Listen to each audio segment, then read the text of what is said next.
Good morning students, कैसे हैं आप लोग। मेरा नाम है Rohit single. Student ACCA SBR हम लोग पढ़ रहे हैं और उसमें कंसोलिडेशन जो चैप्टर है वो अपना चल रहा है। कंसोलिडेशन में हमने क्लासेस के अंदर सेल या डिस्पोजल डिस्कस किया कि सब्सिडरी का सेल या डिस्पोजल होता है तो उस केस में क्या ट्रीटमेंट करते हैं। ठीक है, अब IFRS 5 से रिलेटेड एक और बात कर लेते हैं। वैसे तो बीच बीच में आती रहती है, अपन ने IFRS का स्टैंडर्ड IFRS 5 पूरा का पूरा स्टैंडर्ड भी पढ़ा हुआ है क्लास के अंदर ऑलरेडी।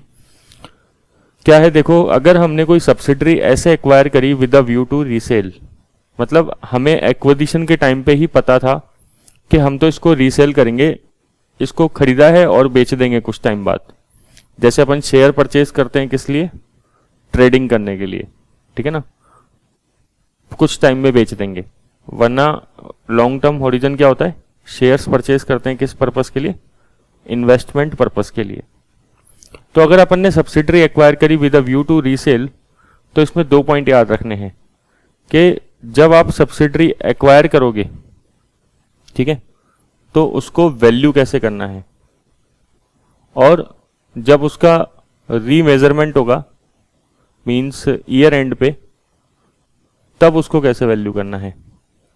दोनों को एक ही तरीके से वैल्यू करते हैं, means fair value less cost to sell. हमने IFRS 5 जब डिस्कस किया था तब ये प्रिंसिपल ऑलरेडी डिस्कस कर रखा है कि fair value less cost to sell से वैल्यू करते हैं। तो मान लो जितनी भी एसेट्स है, सपोज 10,000 की एसेट्स है, ठीक है, तो उसकी फेयर वैल्यू 10,000 है, माइनस उसमें से कर देंगे जो भी कॉस्ट टू सेल होगी। मान लो 500 की कॉस्ट टू सेल है तो कितना 9500 की असेट्स आ जाएगी।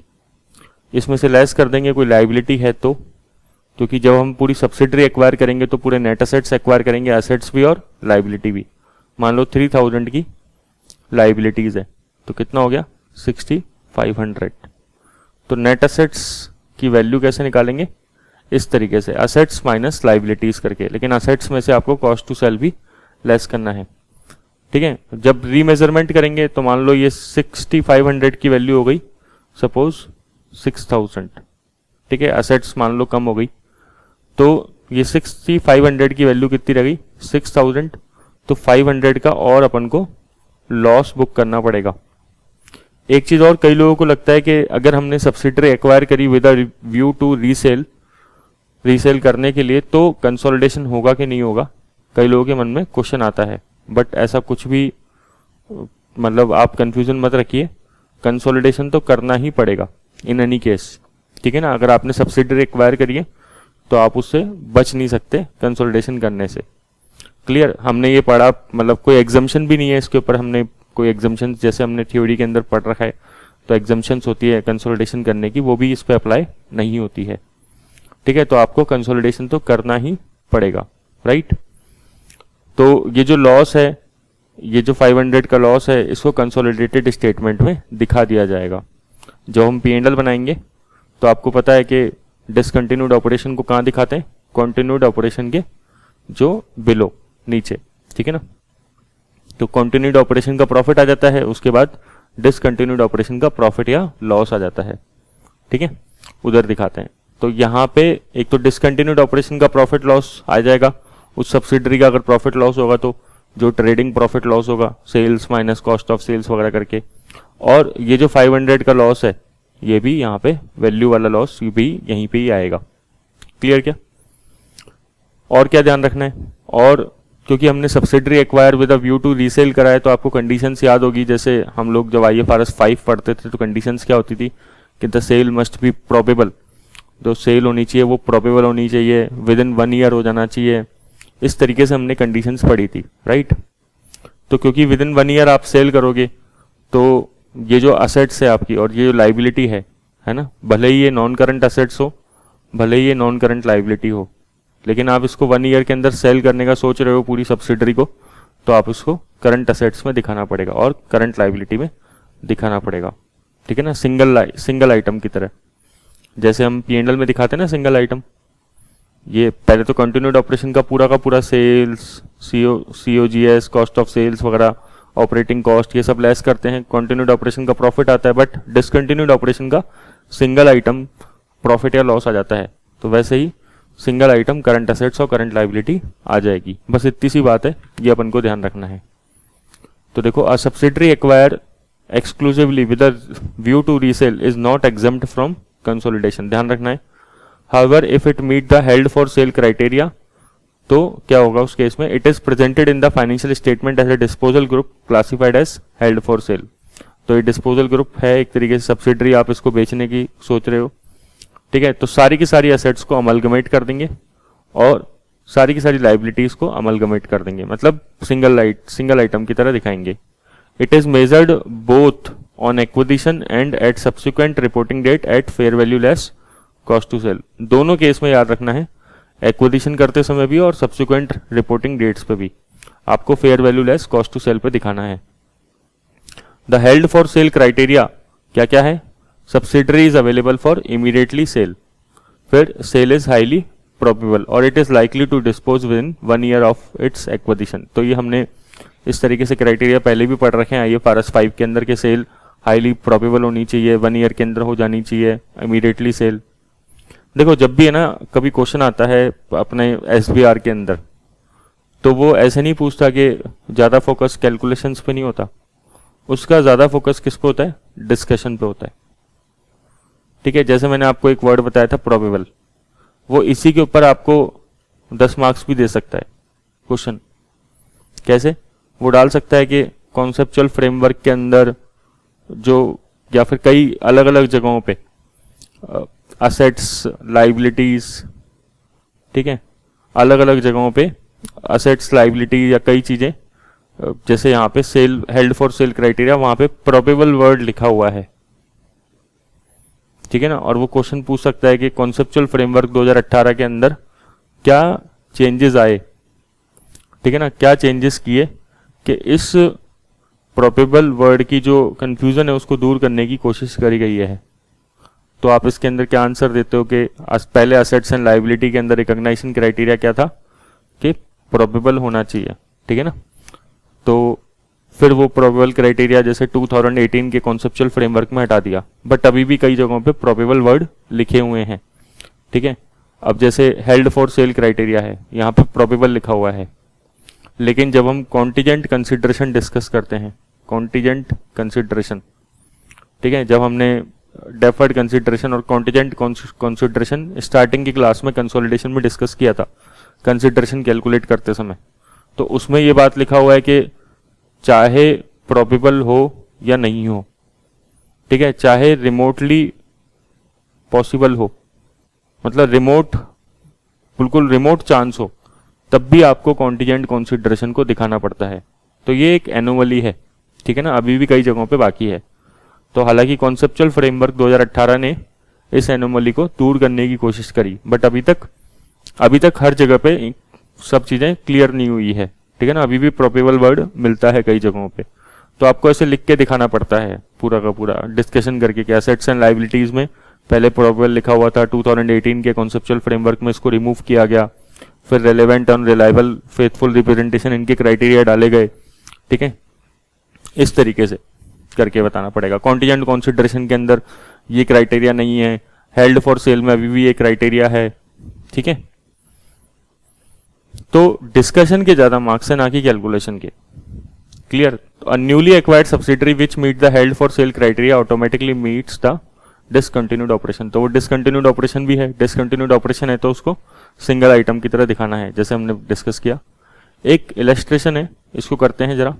अ debit acquire Rose on 1 March 2007। Rose is holding entity with 2 wholly owned subsidiary, ठीक है ना, 100% का इसके पास स्टेक है, मिक्की एंड जैकी।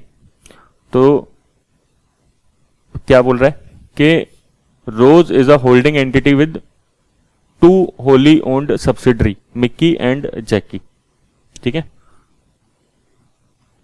तो मिक्की भी है और जैकी भी है। Jackie is acquired exclusively with a view to resell and meet the criteria for classification as held for sale. Question में साफ बोल दिया कि भाई जैकी जो है इसीलिए एक्वायर्ड किया था कि इसको रीसेल करेंगे, और ये क्राइटेरिया भी मीट करता है हेल्ड फॉर सेल का। डेबिट ईयर एंड इज 30 सितंबर। आपने एक्वायर कब किया? 1 मार्च 2007 को, ठीक है ना। तो आपको एक्विजिशन के टाइम पे fair value less cost to sell का प्रिंसिपल लगाना पड़ेगा, और 30 सितंबर जो आपका ईयर एंड है उस पर भी लगाना पड़ेगा, ठीक है। On 1 March the following information is relevant. क्या है इन्फॉर्मेशन?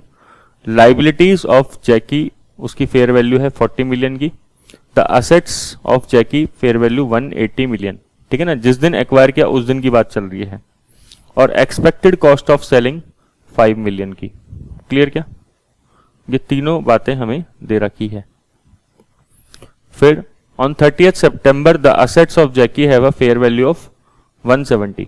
बोल रहा है कि असेट्स की वैल्यू थोड़ी सी कम हो गई 30 सितंबर को, और लाइबिलिटीज जो है वो उसकी 35 मिलियन हो गई, उसकी वैल्यू भी थोड़ी सी कम हो गई। Selling cost remain same, 5 million की सेलिंग कॉस्ट है। How Jackie will be treated in debit group financial statement on acquisition and at 30 September 2007। तो बताओ कैसे ट्रीट करेंगे। सबसे पहले हम एट एक्विजिशन डेट, अब इसमें आपको शुरुआत करनी पड़ेगी जब एसबीआर में क्वेश्चन आते हैं, क्योंकि एसबीआर में डायरेक्टली आपको पता है 25-30 नंबर का क्वेश्चन आता है, ठीक है। तो जब बड़े क्वेश्चन आते हैं तो उसमें ये केवल एक छोटा सा पॉइंट होगा, हो सकता है इसके 5 मार्क्स एलोकेटेड हो इस पॉइंट के, ठीक है। और कैलकुलेशन के तो और भी कम मार्क्स होंगे। अगर कोई स्टूडेंट केवल कैलकुलेशन करके आ जाएगा तो उसको 2 मार्क्स मिलेंगे, मान लो 5 में से, ठीक है। तो उसको पूरा बताना पड़ता है कि ये IFRS 5 के अकॉर्डिंग डिस्कशन चल रहा है, इसको वैल्यू कैसे करते हैं, वो सब आपको थोड़ा सा लिखना पड़ेगा उसमें। तो एक्विजिशन डेट पे fair value less cost to sell, fair value less cost to sell कितना है? अब असेट्स की फेयर वैल्यू चेक करो, 180 माइनस उसी कॉस्ट टू सेल कितना है? 5, तो 175 की असेट्स हो गई, ठीक है। लाइबिलिटीज चेक करो, लाइबिलिटीज कितनी है? ये तो असेट्स हो गई। लाइबिलिटीज है इसकी 40 की,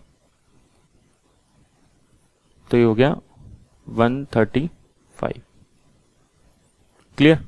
फिर एट रिपोर्टिंग डेट,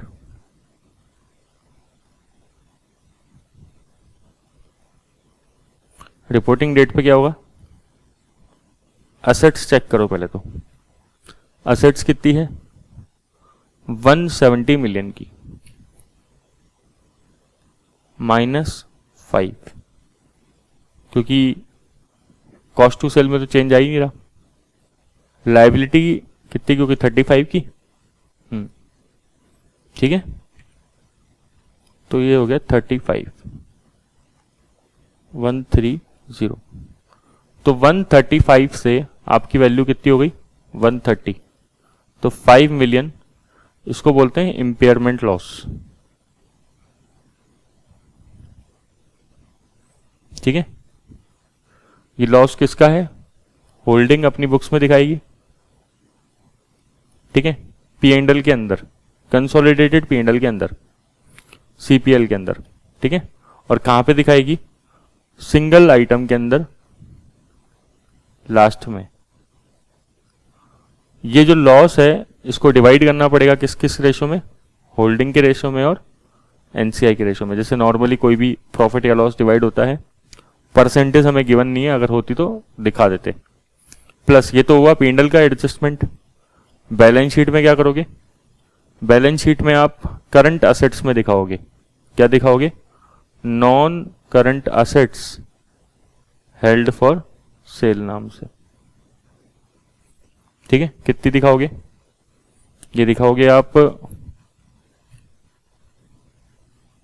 135 की, या डायरेक्टली आप, अगर आपको नॉन करंट असेट्स नहीं दिखाना तो आप असेट्स हेल्ड फॉर सेल भी दिखा सकते हो, ठीक है। लेकिन जाएगी करंट असेट्स में ही।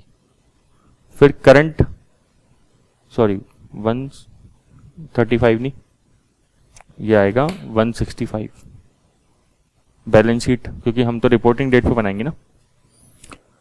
करंट लाइबिलिटीज में कितना दिखा देंगे, liability associated with assets held for cell, ऐसे करके कितना ये दिखा देंगे 35। ठीक है, तो 165 और 35 ये दोनों की दोनों बैलेंस शीट में फिगर चला जाएगा। क्लियर क्या? तो अगर अब आप देखो, हमने इस चैप्टर में जो डिस्कशन किया है अभी तक, काफी सारे मुद्दों पे डिस्कशन कर लिया। ठीक है, जैसे सबसे पहले हमने इस चैप्टर में स्टार्टिंग करी थी, जो मेन पॉइंट था स्टेप एक्विजिशन से रिलेटेड था। स्टेप एक्विजिशन क्या होता है? स्टेप एक्विजिशन मतलब जैसे हमने सब्सिडरी एक्वायर करी टुकड़ों में, मतलब कंट्रोल जो आया हमारे पास वो एक बार में नहीं आया, बट स्टेजेस में आया। पहले 5% शेयर थे, फिर हमने मान लो कभी 48% शेयर बाद में एक्वायर कर लिए। ठीक है, ऐसे कुछ भी मान लो। ठीक है, सिंप्लिसिटी के लिए आप ले लो, जैसे पहले 10% शेयर थे, बाद में 45% शेयर और एक्वायर कर लिए, 55%। अब क्या आ गया? कंट्रोल आ गया। तो हम क्या करते हैं, सबसे पहले इस 10% को, जब कंट्रोल आ जाता है तो इसको हमें फेयर वैल्यू पे मेजर करना पड़ता है, और बुक में से अपने इन्वेस्टमेंट हटा के, जो आपके कंसोलिडेटेड फाइनेंशियल स्टेटमेंट, क्योंकि अब आप बनाओगे, पहले तो कंसोलिडेशन होता नहीं था, अब आप जब कंसोलिडेटेड फाइनेंशियल स्टेटमेंट बनाओगे तो अपने 10% इन्वेस्टमेंट आपको हटाने पड़ेंगे। पहले ये भी हो सकता था कि इस 10% शेयर्स को आप जो इन्वेस्टमेंट दिखा रहे हो वो IFRS 9 के हिसाब से दिखा रहे होंगे, क्योंकि इन्वेस्टमेंट जो है वो 9 के हिसाब से नॉर्मली आते हैं। ठीक है ना? तो अब आपका क्योंकि कंट्रोल स्टेब्लिश हो गया, तो 10% को आपको हटाना पड़ेगा। ये IFRS 9 के हिसाब से 10% क्या थे? ये फाइनेंशियल असेट्स। ठीक है, तो अब आप क्या है, इन 10% को अपनी बुक से हटाओगे और टोटल कंसोलिडेशन किसके हिसाब से होगा? 55% शेयर के हिसाब से होगा। तो ये स्टेप एक्विजिशन हमने डिस्कस किया। फिर हमने डिस्कस किया इन्हीं के अंदर ही, उसके बाद जो नया टॉपिक आया कि हमने सेल कर दिया, और सेल क्या किया है? कंट्रोल ही बेच डाला। ठीक है, उसके कई तरीके होते हैं। मान लो हमारे पास 55% शेयर थे, तो हमने 55 की 55 सेल कर दिए, तो अब हमारे पास कितने हो गए? 0। या फिर हमारे पास 55% शेयर थे, हमने उसमें से मान लो 20% शेयर सेल कर दिए, तो अब 35% रह गए, तो ये क्या बन गया? एसोसिएट। तो एसोसिएट बन गया, तो फिर बैलेंस पे इक्विटी अकाउंटिंग चालू हो जाएगी। ठीक है, और ये भी हो सकता है कि हमने इसमें सपोज 50% शेयर बेच दिए और अब 5% शेयर रह गए, तो ये नॉर्मल इन्वेस्टमेंट हो गया IFRS 9 के हिसाब से, फाइनेंशियल असेट्स ट्रीट होगा। तो ऐसे करके कई सिनेरियो हो सकते हैं। जैसे ही हमने कंट्रोल बेचा, ठीक है, तो कंट्रोल बेचने की एंट्री बैंक अकाउंट डेबिट, जो भी पैसा आएगा, आप एंट्री से सोचोगे तो इजी रहेगा। और इवन ध्यान रखना, एग्जाम में भी जनरल एंट्री पूछते हैं। ठीक है ना? तो जनरल एंट्रीज ऐसा नहीं है कि अपन एक फालतू में एक्सरसाइज कर रहे हैं, जनरल एंट्री बहुत इंपॉर्टेंट होती है। ठीक है, कई बार क्वेश्चन देता है अपन को SBR के अंदर के अकाउंटेंट ने गलत एंट्री पास कर दी, इसको रेक्टिफाई करो। तो रेक्टिफाई कब कर पाओगे? जब आपको जनरल एंट्री आती है। तो bank account debit, net assets पूरी की पूरी डेबिट, मतलब नेट एसेट्स पूरी खत्म करेंगे, NCI खत्म हो जाएगा। ठीक है, गुडविल खत्म हो जाएगी। अगर जैसे इन केसेस में हमारे पास शेयर बच गए, ठीक है, तो शेयर बच गए तो उसको वापस से रिवैल्यू करना पड़ेगा। तो इन्वेस्टमेंट्स किस पे लेने पड़ेंगे? फेयर वैल्यू पे, अकाउंट डेबिट। क्लियर? और तब जाके लास्ट में या तो गेन भी निकल सकता है या लॉस भी निकल सकता है। गेन क्रेडिट हो जाएगा, लॉस डेबिट हो जाएगा, और इस गेन और लॉस को आराम से आप P&L में दिखा सकते हो। ओके, तो आप अगर देख रहे हो तो जब मैंने कंट्रोल हासिल किया तब भी मैंने चीज़ों को फेयर वैल्यू पे वैल्यू किया, पुराने जो शेयर्स थे 10% जैसे थे, और जब मैंने कंट्रोल बेचा, ठीक है, तो जो रिमेनिंग बच गया उसको ही मैंने फेयर वैल्यू पे वैल्यू किया।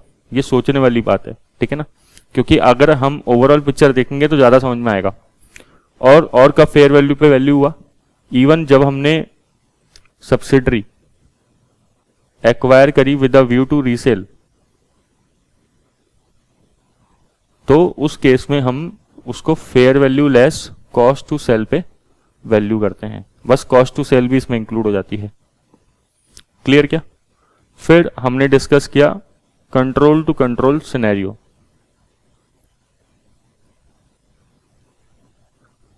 कंट्रोल टू कंट्रोल सिनेरियो में हमने कहा कि इसको आपको एनसीआई ट्रीट करना है कि ट्रांजैक्शन किस में हो रहे हैं, एनसीआई के अंदर। हम जो भी बेच खरीद रहे हैं वो एनसीआई बेच खरीद रहे हैं, आपको ये मानना है, ठीक है। आप बेचना खरीदना ना बोलो तो आप इंक्रीज या डिक्रीज बोलो एनसीआई का। अगर मैंने सेल ऑफ इन्वेस्टमेंट किया, मतलब मेरे पास पहले 80% शेयर थे, अब मैंने 5% शेयर बेच दिए, तो कितने हो गए? 75% शेयर हो गए। तो इसको क्या बोलेंगे? इंक्रीज इन एनसीआई, ठीक है। सेल ऑफ इन्वेस्टमेंट में क्या होता है? पैसे आ जाते हैं तो बैंक अकाउंट डेबिट और टू एनसीआई अकाउंट। एनसीआई बढ़ गया तो इक्विटी बढ़ गई, तो ऐसे क्रेडिट किया था। तो क्रेडिट जब करते हैं तो आपको ये ध्यान रखना है कि बैंक में तो चलो सेलिंग प्राइस आ जाएगी, ठीक है, जो भी इन्वेस्टमेंट आपने बेचे। एनसीआई बढ़ेगा तो उस केस में क्या वैल्यू आएगी? गुडविल प्लस नेट असेट्स का जो भी प्रोपोर्शनेट शेयर है वो, ठीक है। प्रोपोर्शनेट मतलब प्रोरेटा नहीं करना है, ठीक है। ऐसा नहीं कि divide by this into this, directly multiply करना है, ठीक है। 10% बेचा, 10% अगर आपने मतलब इंक्रीज एनसीआई में हो रहा है तो 10% डायरेक्टली मल्टीप्लाई कर देंगे। 10/100 या 10/20, 30 ऐसे कुछ नहीं करना है, ठीक है। प्रोरेटा नहीं करते हैं इस केस में। और सबसे इंपॉर्टेंट चीज, गेन या फिर लॉस आता है तो उसको अदर कंपोनेंट ऑफ इक्विटी में लेके जाएंगे, ठीक है। ओसीआई नहीं लिख रहा, अदर कंपोनेंट ऑफ इक्विटी लिख रहा हूं। इसी तरीके से अगर हमने परचेज ऑफ इन्वेस्टमेंट किया, ठीक है, तो उसे क्या बोलेंगे? Decrease in NCI. एनसीआई जब डिक्रीज होगा तो एनसीआई क्या होगा? डेबिट। इन्वेस्टमेंट क्योंकि परचेज करे तो पैसे गए बाहर, ठीक है। एनसीआई जब डेबिट करेंगे तो ये प्रोरेटा बेसिस पे करना है। मैंने लॉजिक बताया था कि आप अपनी बुक्स में से कैरिंग अमाउंट को रिमूव कर रहे हो, ओके। तो अब मेरे हिसाब से आपको सारी की सारी पिक्चर जो है वो इस 5-7 मिनट के जो लास्ट में डिस्कशन किया उससे क्लियर हो जानी चाहिए। क्लियर? तो इतना करिए, फिर इसके बाद 1-2 क्वेश्चन और बच्चे हैं इसी चैप्टर के अंदर छोटे छोटे, वो और डिस्कस करके पूरा चैप्टर खत्म हो जाएगा, ठीक है। Thank you.